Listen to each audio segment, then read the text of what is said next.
Welcome to another edition of the Hoop Scoop, brought to you by Red Raider Outfitter, the fans' favorite since 1975. I'm Jared Johnson. I'm joined by the Mighty Joe Yeager. Well, Mighty Joe, we're outside the actual Fraser Alumni Pavilion. It's a beautiful structure. You can't see it in the camera, but there's this little statue or whatever celebrating the centennial celebration, which they had a big celebration in Dallas last weekend that was supposedly one of the highest attended off-campus alumni events in the history of Texas Tech, which is saying something. I believe it, yeah.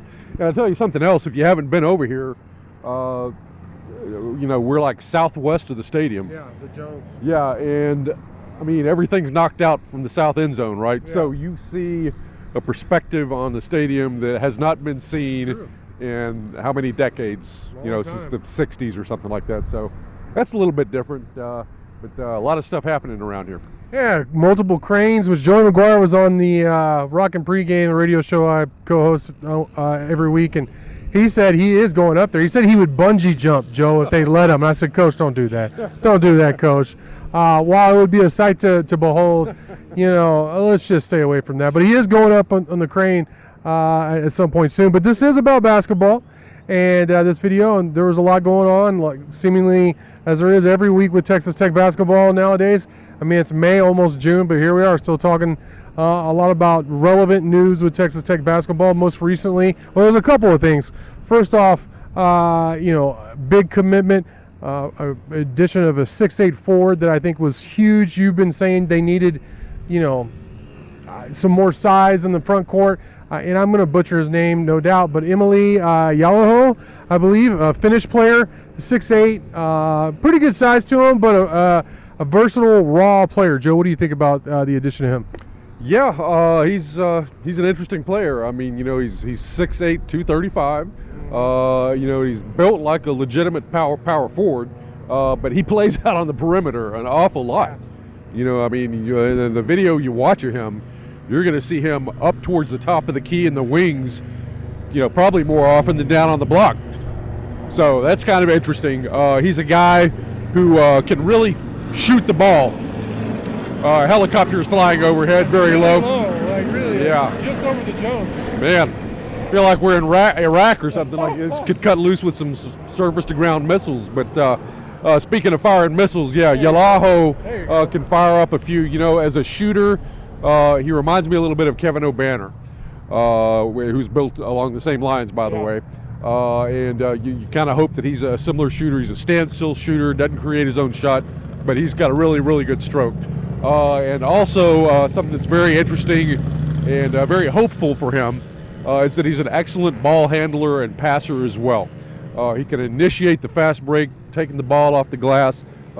He can facilitate in the half court, has great vision and the ability to make the pass.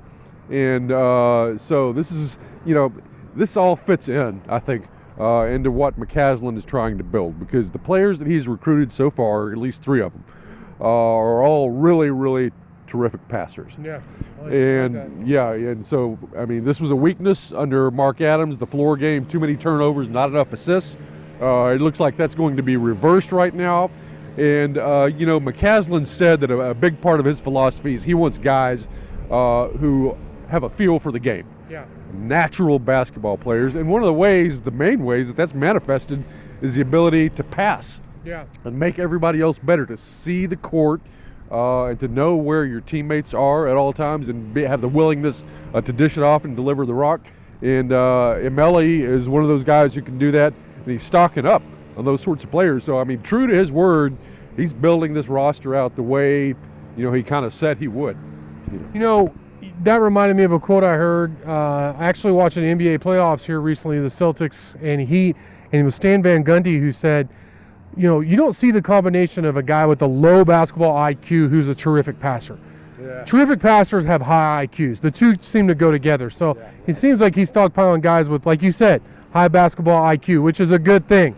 Intelligence is one of the more underrated qualities in athletes. It's really important, at least in their sport. You know what I mean? They don't have to be like scholars or whatever, but they have physicists or anything at their off hours. They don't have to have a million degrees like Mighty Joe here, but they have to be smart in terms of on the field or on their court, on their given playing field.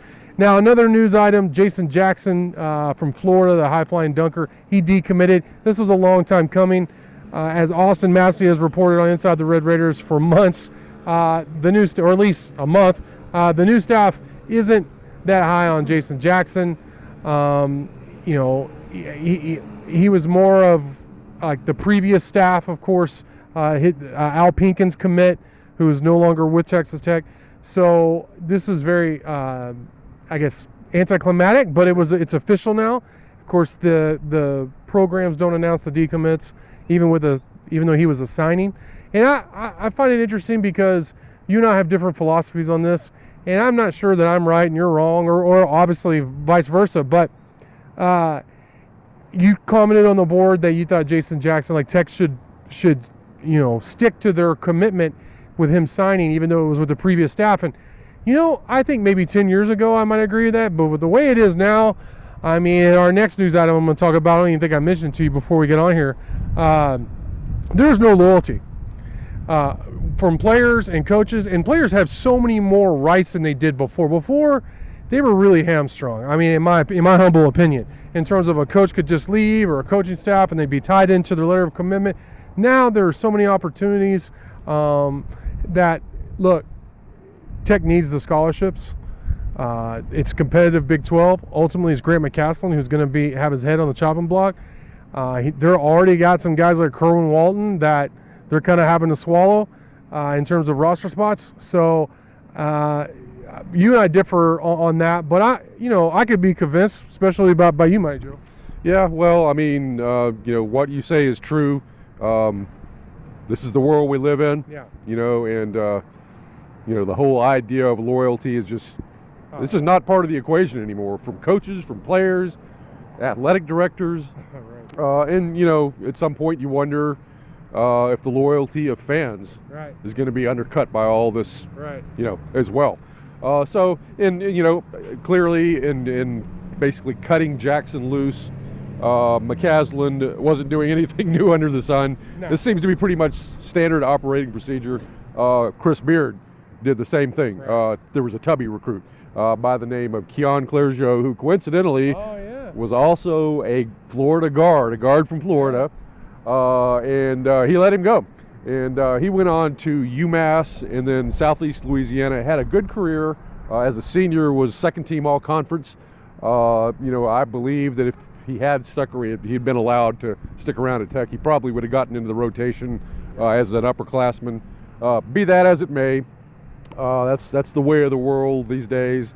I don't like it, but I do have to live with it. So, that's kind of the way it is. No, Beard would cut guys, and I'm not against this either. This isn't a knock on him, but he would cut guys that he recruited. You know what I mean? If he wasn't cutting it, he had no patience. Nope, he didn't. A guy that Beard recruited, who is now playing for a rival, who not only did he already have a senior day at a chief rival in the Big 12 conference, but now it looks like he's coming back for a super senior season after testing NBA waters, as Kevin McCullar.